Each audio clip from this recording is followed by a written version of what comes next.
Искр адамзаттың интеграциясы тек жаһандық деңгейде ғана мүмкін. Бүгінде жаһандық экономика біртұтас жүйе ретінде жұмыс істейді. Дегенмен, ол әлі де сандық өсудің ескірген моделіне сүйенеді. Оның принциптері жаһандық процестердің нақты динамикасына сәйкес келмейді. Сондықтан аудандар, мемлекеттер немесе аймақтық одақтар деңгейінде жергілікті интеграциялық бірлестіктерді құру әрекеті, егер олар біртұтас жаһандық даму логикасына біріктірілмесе, қазірдің өзінде объективті түрде қалыптасқан жаһандық жүйеде қайшылықтардың туындауы сөзсіз. Сандық өсу жүйесі өзінің тарихи әрекетін аяқтап жатқандықтан, жаңа ғаламдық алгоритм бағдарламасының ескі парадигмасын алмастыра алатын сапалы даму жүйесі DreamXNet қажет. Дәл осы жаңа жүйе барлық жергілікті құрылымдарды біріктіру және олардың әлемдік тұтас дамуымен сәйкестігін қамтамасыз ету принциптерін анықтауы керек. Әрине, адамзаттың бір жүйеге бірігуіне бір мезгілде қол жеткізу мүмкін емес. Бірақ жаһандық идея мен біртұтас жаһандық алгоритм кез келген жергілікті интеграциялық процестерді бағыттап құрылымдауы керек. Солтүстік Америка одағы, ақш, Канада, Мексика, Еуропалық одақ, БРИКС немесе кез келген басқа бірлестік болсын, олардың барлығы сандық өсудің өліп бара жатқан моделі шеңберінде емес, сапалы дамудың жалпы жаһандық жүйесі аясында жұмыс істеуі керек. Бірінші, жаһандық бірігудің өтпелі моделі ретінде искрдің рөлі. Барлық биліктің нағыз қайнар көзі болып табылатын егемендіктердің, халықтардың, азаматтардың өзін-өзі ұйымдастыру процестерінің өсіп жатқанын ескере отырып, сапаны дамыту жүйесіне көшуге искр бағдарламасы, сапаны дамытудың халықаралық жүйесі арқылы қол жеткізуге болады.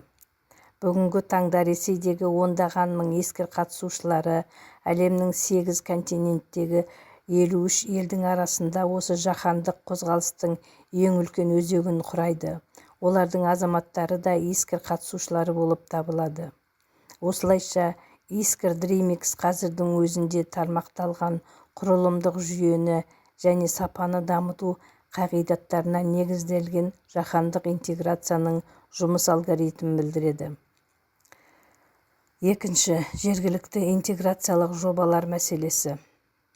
Бұрынғы сандық өсу жүйесі аясында кез келген жаңа жергілікті кәсіподақтарды құру тек бекер емес. Бұл аймақтар арасындағы қайшылықтарды күшейтіп, ескірген үлгінің деградациясын тездетеді. Айтарлықтай факт. Әлемде алтынның бағасын шағын топ 5 адам анықтайды. Бұл ескі парадигманың мәнін көрсетеді. Шектеулер, иерархия және жаһандық экономиканың негізгі параметрлері бойынша биліктің шағын топтың қолында шоғырлануы. Мұндай жағдайда БРИКС сияқты жергілікті одақтар тізеден көтеріледі немесе батысқа балама болады деп күту аңғалдық. Бұл адамзаттың дамуына шынайы атсалысуға ұмтылатын көшбасшылардан талап етілетін стратегиялық ойлау деңгейіне сәйкес келмейді. ескі жаһандық үлгіден барлық интеграциялық үдерістерді бір арнаға бағыттайтын сапаны дамытудың жаңа жаһандық жүйесіне көшу қисынды және қажет. Үшінші, жаңа жаһандық жүйеге көшудегі Ресейдің мүмкін болатын рөлі. Мұндай сындарлы жаһандық қайта құрудың бастапқы нүктесі символдық, идеологиялық және ұйымдастырушылық маңызы бар қадам болуы мүмкін. Ресей Федерациясының атауын жетілген және әділ даму одағы деп өзгерту және сапаны дамыту алгоритміне көшу dreamix.net. Бұл қадам сөзсіз жаңа тартымдылық орталығын жасайды.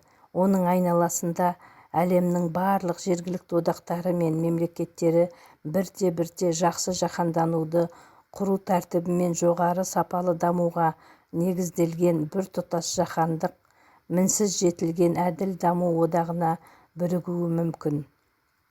Төртінші, сандық өсімге негізделген жаңа әлемдік тәртіптің қауіптілігі.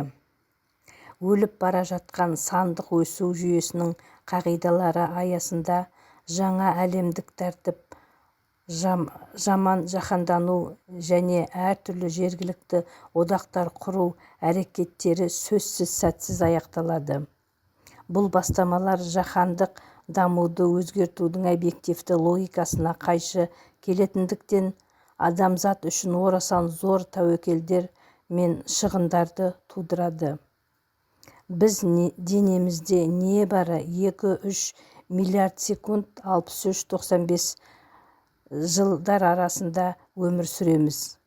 Осы қымбат секундтарды сәтсіздікке ұшырайтын жобаларға жұмсаудың қажеті бар ма?